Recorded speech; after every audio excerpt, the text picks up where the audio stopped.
Thank you for watching our video. Please give us a big like, subscribe to our channel for new videos every day with amazing cars. Leave us your opinion in the comment section on the video. Thank you. It's been a long time since we last tested a Chrysler 300S. Last summer, we attended a drive event for the 2018 model, and 4 years before that, we reviewed the recently refreshed 300. But the last time we actually brought a Chrysler 300S in for testing was all the way back in 2012. 6 years later, that's been fixed. At first glance, it might not seem like much has changed since our last test. Chrysler has tweaked a few things here and there, but the 300 still looks about the same as it did when Call Me Maybe was climbing the charts. Dig a little deeper, however, and it's clear that's not necessarily the case. For 2015, Chrysler added a new digital instrument cluster, an updated infotainment system, several new safety features, and most important, an 8-speed automatic transmission.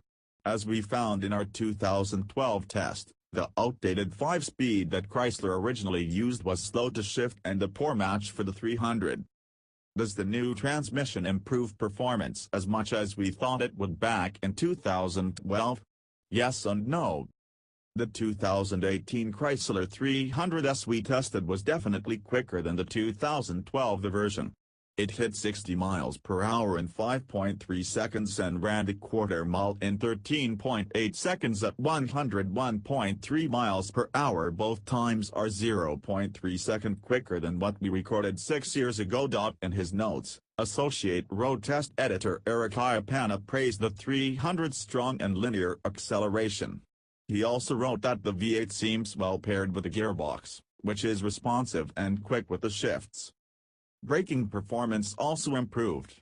Our test car stopped from 60 miles per hour in 109 feet, 7 feet shorter than the 300S did back in 2012. Iapana praised its good brake feel, body control, and impressively short stopping distances, no doubt helped by the gray tires. The 300S also impressed testing director Kim Reynolds. After running the big Chrysler through our handling tests, he wrote, "Despite its age, like 1 million years old now, the basic car here is still remarkably entertaining.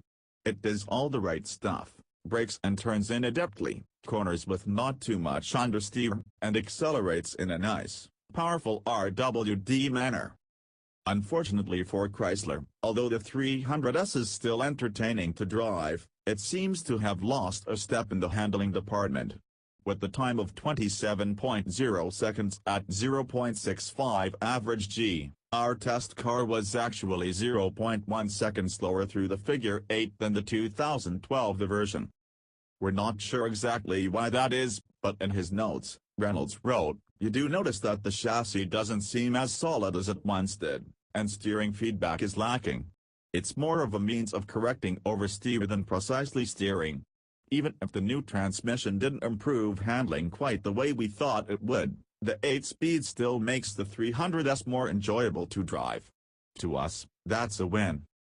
Where the 300S really falls short, though, is in the cabin. The seats are comfortable, and the leather feels nice, but most of the other materials feel cheap and flimsy. Even Reynolds, whose testing notes usually focus exclusively on performance and handling, called the interior hard to avoid and astonishingly dated. If you choose the luxury-focused 300C instead of the sportier 300S, Chrysler lets you add a leather trim package, which goes a long way toward fixing those issues.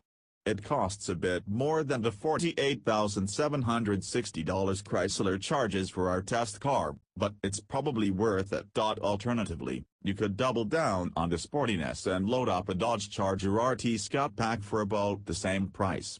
The interior won't be any nicer, but the RT Scout Pack's 485 horsepower V8 makes it much quicker. Heck, for about $50,000, there's a long list of cars you could buy that are better than the 300S in a lot of ways. They'll all probably have nicer interiors and get better gas mileage. But good luck finding another large, boxy, rear-wheel drive V8 cruiser with the kind of street presence the 300S has. Cars like the 300S don't get built anymore. And when it gets redesigned in a few years, there's a good chance Chrysler won't build a car like the 300S anymore, either. It will probably be better on paper, but it won't be the same. Thank you for watching our video. Please give us a big like, subscribe to our channel for new videos every day with amazing cars. Leave us your opinion in the comment section on the video. Thank you.